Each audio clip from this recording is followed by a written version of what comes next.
Machine कधी आणि का वापरणार? भूषण गगराणींचं स्पष्टीकरण. मुंबई महानगरपालिकेच्या आगामी निवडणुकांच्या पार्श्वभूमीवर पाडू मशीनच्या वापरावरून सुरू असलेल्या चर्चेला पालिका आयुक्त भूषण गगराणी यांनी स्पष्टीकरण दिलं आहे.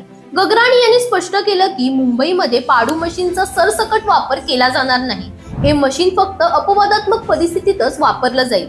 विशेषतः जर इलेक्ट्रॉनिक मतदान यंत्रामध्ये म्हणजेच ईव्हीएम मध्ये तांत्रिक बिघाड झाला तर बॅकअप यंत्रणा म्हणून पाडू मशीनचा वापर करण्यात येईल. दरम्यान महाराष्ट्र नवनिर्माण सेनेचे अध्यक्ष राज ठाकरे यांनी या यंत्रणेच्या वापरावर आक्षेप घेतला होता आणि राजकीय पक्षांना याबाबत पूर्वसूचना देण्यात आली नसल्याचा सवाल उपस्थित केला होता.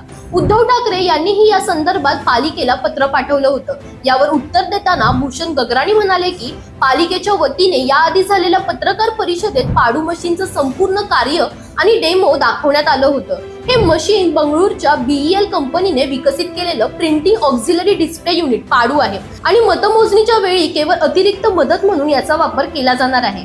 महत्त्वाचं म्हणजे मुंबईत अवघ्या 1% ठिकाणीच पाडू मशीनचा वापर करण्याची शक्यता आहे, असंही गगराणी यांनी स्पष्ट केलं.